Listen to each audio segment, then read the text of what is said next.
para continuar con los seminarios del día de hoy, vamos a hablar un poco sobre el cáncer de laringe. Tenemos que manera de introducción al cáncer de laringe es más frecuente o comprende los tumores más frecuentes de cabeza y cuello.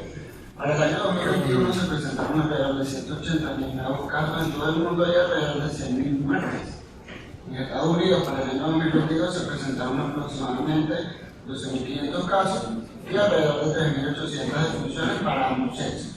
Tenemos que esta es una patología que predomina principalmente en hombres, tiene un pico de incidencia de la parte cerca de la vida.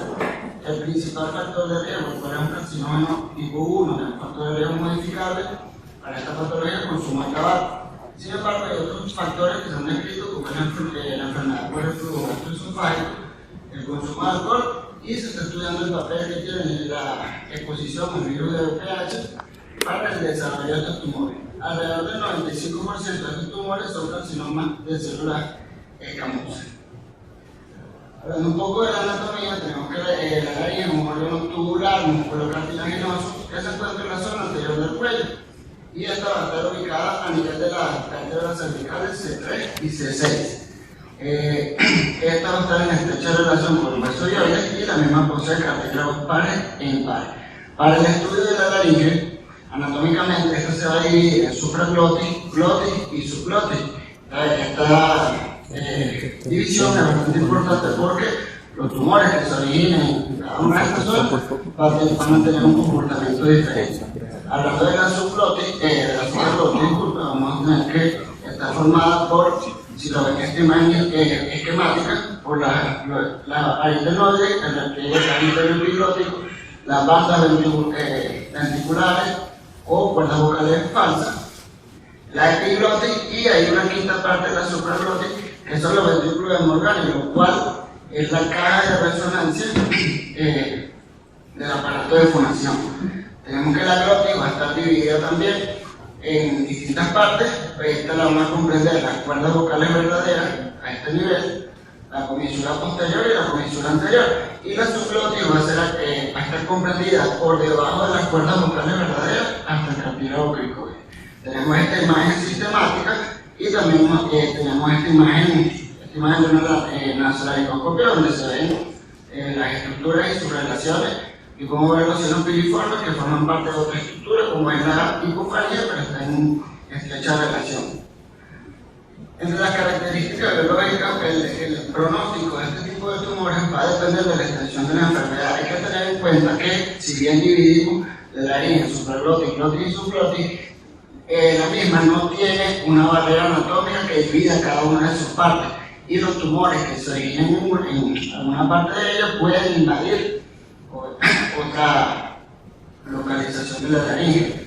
Entonces tenemos que los tumores de supraglotis se han descrito que tienden a ser más agresivos, suelen presentarse en estadios avanzados. Los tumores de glotis se han descrito que estos van a presentar un crecimiento lento, y un factor muy importante es que la glotis por sí misma no tiene drenaje ganglionar. Un tumor de glotis tendría que afectar otra estructura de la laringe para que haya diseminación linfática, y esto va a afectar tanto en el pronóstico de este tipo de tumores como en el tratamiento. Los tumores de subglotis son mayormente asintomáticos y en la mayoría de los casos son diagnosticados en estadios avanzados. En esta imagen esquemática vemos que este es el espacio preepiglótico, y esto va a ser un espacio de importante interés, ya que los tumores que invaden este espacio serán categorizados como un T3, como veremos posteriormente.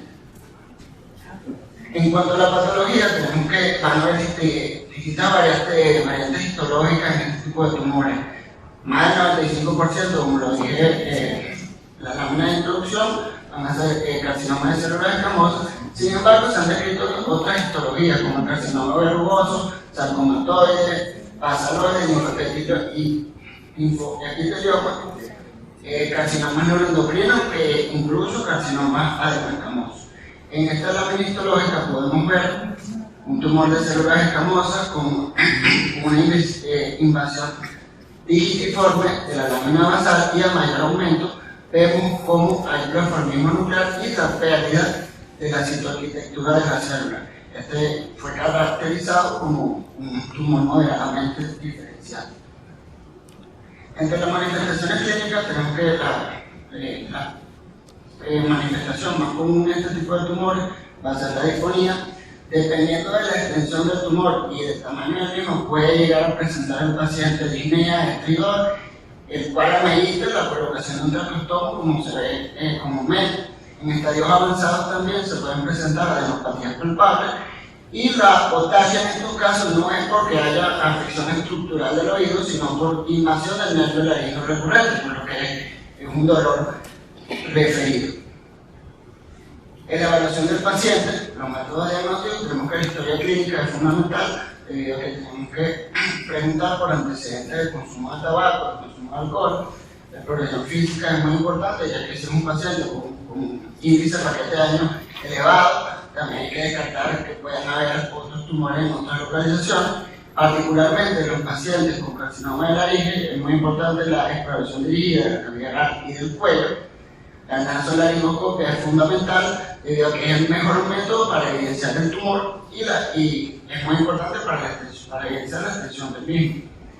En los últimos años ha tomado mucha importancia la resonancia magnética del cuello debido a que esta presenta un mayor contraste entre los tejidos blancos y nos permite caracterizar de mejor manera la extensión del tumor o el tejido. La tomografía de tórax también es muy importante debido a que en este tipo de tumores de cabeza y cuello el principal sitio de metástasis es a nivel pulmonar y siempre tenemos que realizar este estudio de extensión. El CT-PET, tomografía con emisión de positrones, ha venido tomando mucha importancia en el tratamiento de este tipo de lesiones.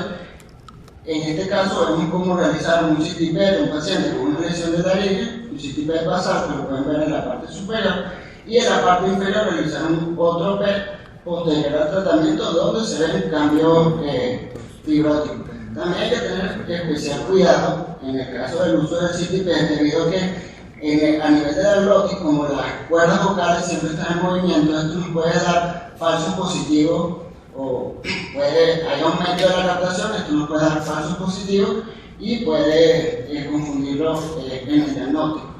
El CT-PET está indicado en casos de que se quiera reestadiar al paciente para descartar metástasis a distancia o en casos de que se quiera descartar una recurrencia de la enfermedad. En cuanto al estadiaje, en la clasificación de la JCC vamos a tener que el T o el tamaño del tumor o extensión del tumor va a ser diferente para cada porción de la laringe.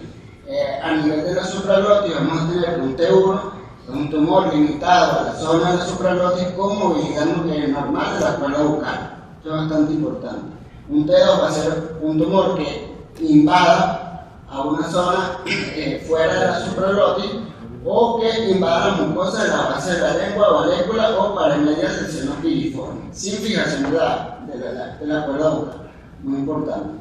El T3 va a ser un tumor donde hay fijación de la cuerda vocal o invasión al espacio preepiglótico, paraglótico o la corteza exterior del cartílago tiroideo.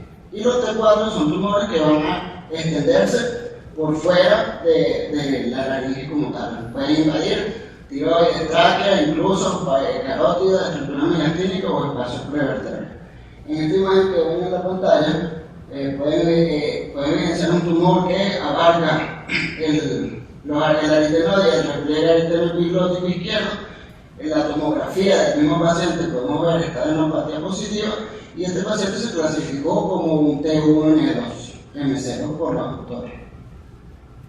En la clasificación del T de los tumores glóteos vamos a tener un tumor que va a estar limitado a la cuerda vocal, va a ser un tumor T1 con movilidad normal de la cuerda vocal. El mismo, este mismo tipo de tumor se va a clasificar a su vez en T1A y T1B. El T1A cuando está afectada una sola cuerda vocal y el T1B con las dos cuerdas vocales afectadas. El T2 va a ser un tumor que invada hacia la supraglotis o a la subglotis con disminución de la movilidad de la cuerda vocal. Esto es bastante importante. Y el T3 va a ser aquel que produzca, como en el caso anterior, fijación de la cuerda vocal o invasión del espacio paraepiglótico o la capa más interna o la corteza interna del cartílago tiroideo.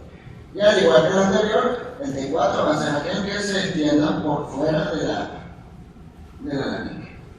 En los tumores de subglotis tenemos de igual manera que el tumor limitado a la subglotis va a ser un T1, un T2 va a ser un tumor que se extienda hacia la glotis, pero que la cuerda vocal puede tener movilidad normal o limitada. El T3 va a ser un tumor que va a estar limitado a la laringe, pero con fijación de la cuerda vocal como los anteriores, y el T4 el que se extiende por fuera de la laringe. En esta imagen podemos ver un tumor que se clasificó como un T2 porque disminuía el movimiento de la cuerda vocal derecha. En cuanto a la estrategia ganglionar, esta estrategia se utiliza en la mayoría de las patologías de cabeza y cuello, y vamos a tener un N1, va a ser un ganglio ipsilateral a la extensión menor de 3 centímetros, muy importante con extensión extracapsular negativa. El N2 se va a subdividir a su vez en N2A si tenemos un ganglio ipsilateral mayor de 3 centímetros pero menor de 6, múltiples ganglios ipsilaterales, ninguno mayor de 6 centímetros, ese sería un N2B, y un N2C con ganglios bilaterales, ninguno mayor de 6 centímetros. El N3 sería un ganglio mayor de 6 centímetros o con extensión extracapsular clínicamente significativa. Aquí podemos ver múltiples adenopatías en este paciente. Y algo muy importante es que los tumores, particularmente de la supraglotis, van a tener enfermedad microscópica a nivel ganglionar.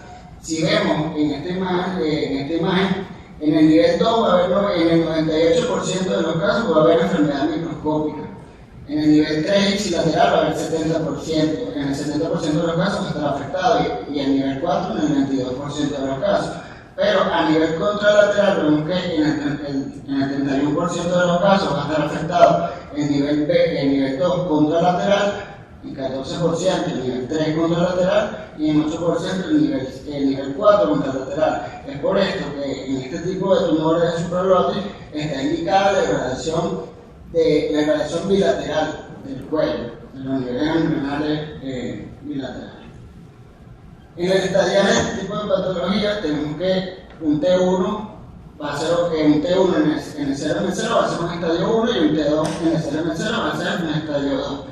Para una forma práctica, pues, pudiéramos dividirlo en estadios precoces y estadios localmente avanzados, donde los estadios precoces tienen estadios 1 y 2 y los estadios localmente avanzados del estadio 3 al estadio 4. En cuanto al tratamiento sistémico, está indicado principalmente en carcinoma localmente avanzado, dependiendo de la situación en el que se encuentra el paciente o en el contexto clínico en el que estemos, vamos a tener drogas de primera línea que se van a utilizar también para la concurrencia, particularmente el tratamiento con platino, con cisplatino. Sin embargo, también hay otros esquemas que se utilizan como el carboplatino con una dihidropirimidina como es el 5-FU infusional. Para el tratamiento de inducción, que está indicado en pacientes con una carga tumoral bastante considerable, pacientes con tumores T3, T4, N3, está indicada la terapia de inducción.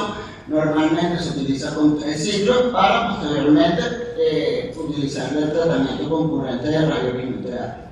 En estos escenarios donde se utiliza el tratamiento de inducción, el esquema que normalmente se utiliza es el tratamiento taxano, platino y dihidropirimidina, el docetaxel, cisplatino y el 5-FU. ¿Qué pasa? Que en escenarios donde hay enfermedad recurrente, enfermedad irresecable, pacientes metastásicos o que no tengan opción de radioterapia o cirugía, esta vez ha tomado mucha importancia, como en muchos otros tipos de tumores, la inmunoterapia, particularmente un PD1, un bloqueador PD1 como es el pembrolizumab, acompañado de un platino, ya sea cisplatino o carboplatino, y una dihidropirimidina como el 5-fluorouracil. En la simulación de tratamiento, como ya vieron previamente, es una simulación que se utiliza para casi todos los pacientes de cabeza y cuello, por supuesto dependiendo del caso, pero en la mayoría es este tipo de simulación, en decúbito supino, en una mesa plana, con barras de bloqueo, si la ven a este nivel, la máscara termoplástica larga, El depresor lingual puede utilizarse, dependiendo del caso, soporte acrílico normalmente tipo C y soporte de pierna para la comodidad del paciente. La tomografía de planificación que vamos a solicitar es una tomografía de cabeza y cuello con contraste iodado hidrosoluble y luminoso. Cortes preferiblemente menores de 3 milímetros y debería extenderse desde el cráneo hasta la carina. Pero si el paciente no tiene un estudio tipo una tomografía de tórax reciente, o no se le ha solicitado en algún momento, debería solicitársele también la tomografía junto con la tomografía de planificación. O sea, solicitaríamos cráneo, cuello y tórax. ¿Qué hacemos con esa tomografía de planificación? Procedemos a delimitar los niveles ganglionarios, a delimitar todos los órganos a riesgo y a delimitar el tumor macroscópico. En estas imágenes axiales de la tomografía pueden ver cómo está delimitado el nivel 3, el nivel 5 y en este paciente particular, en este color cian, pueden ver la lesión de laringe. En esta reconstrucción tridimensional podemos apreciar el nivel 2, nivel 3, nivel 4, nivel 5, derecho, izquierdo. También podemos evidenciar el nivel 6 y la lesión de laringe del paciente. Ahora, el tratamiento radiante, que es una pieza fundamental del tratamiento conservador de órganos y está indicado en los tumores estadio 1 y estadio 2 de glotis. En este particular caso, en el estadio 1 de glotis, se va a utilizar como técnica de tratamiento la técnica conformada tridimensional mediante dos campos laterales opuestos.